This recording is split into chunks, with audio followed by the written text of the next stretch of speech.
Finalmente sto registrando il mio primissimo vlog, quindi oggi è il 12 agosto, qui a Berlino fa molto, ma molto caldo.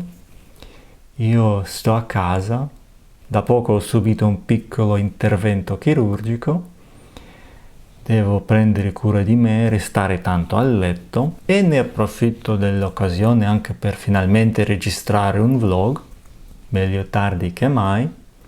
Mi piace molto esprimermi in italiano. Con questo vlog la mia grande intenzione è di cercherò di mantenerlo per 12 mesi per vedere se c'è un miglioramento o no, perché vorrei anche mantenere il livello della lingua parlata in questo modo.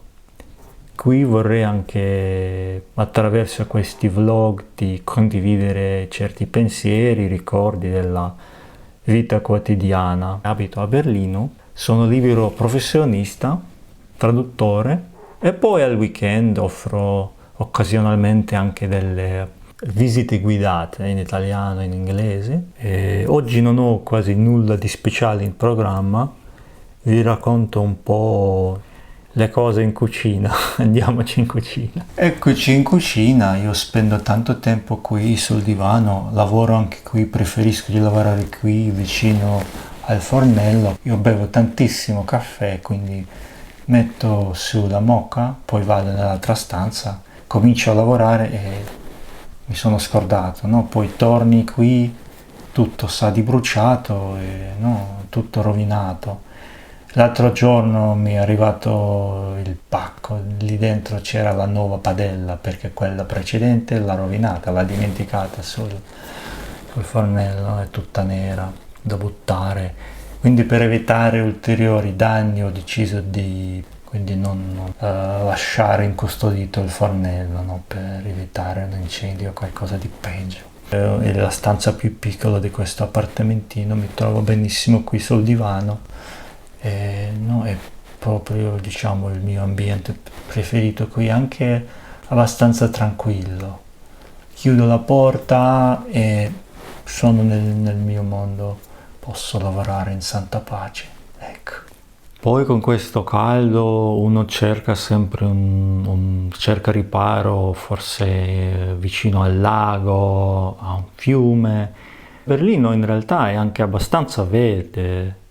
Ci sono tanti parchi, moltissimi alberi, però mi preoccupa vedere soprattutto vicino alla biblioteca quale frequento, la biblioteca americana, e lì davanti c'è stato questo magnifico albero, l'ho sempre notato, mi è sempre piaciuto molto, e poi l'ultima volta che ci andai ho visto che l'hanno rimosso, l'albero non c'è più, l'hanno proprio tagliato a pezzi. Un motivo ci sarà sicuramente, forse qualche, no, è stato danneggiato, forse non lo so, però mi intristisce profondamente vedere alberi così che sono sicuramente vecchi come minimo 40-50 anni, vederli sparire così mi intristisce profondamente, perché gli alberi sono i nostri amici con questo calore, con questi cambiamenti climatici. La città perde tanto la sua atmosfera, il suo fascino quando lasciamo andare questi alberi più maturi, più vecchi.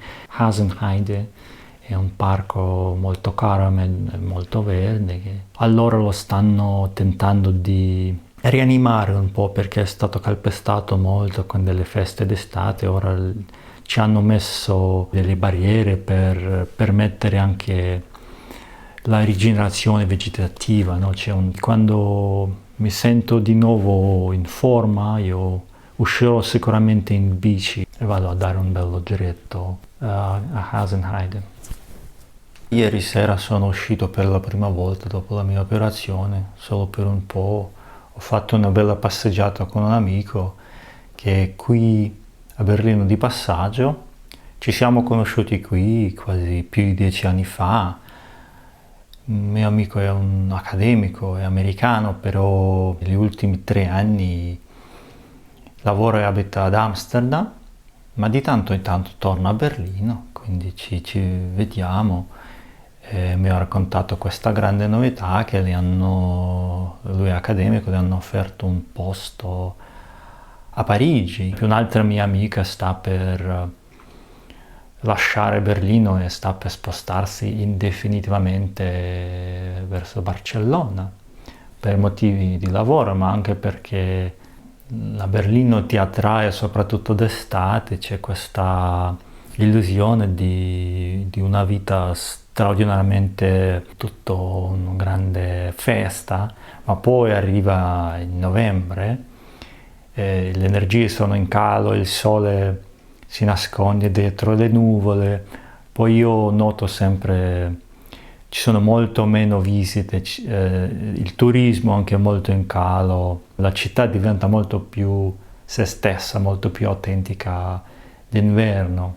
Quindi chi vuole conoscere la vera Berlino dovrebbe una volta come minimo visitarla entro novembre e marzo, quando è spopolata, quando c'è, no, tutti sono un po' le facce più cupe, tutto un po' più sul serio. È una città molto diversa rispetto a quella d'agosto, che tutti, no, in maglietta, no, a prendere birre, le pizze, cose così. Stasera il mio amico sta per partire verso Finlandia per un congress e io invece resto fermo a casa, devo ancora rimanere a letto veramente come minimo 2 giorni di più. Questo vlog finisce qui, grazie tante di averlo guardato e vi do appuntamento al prossimo, ciao!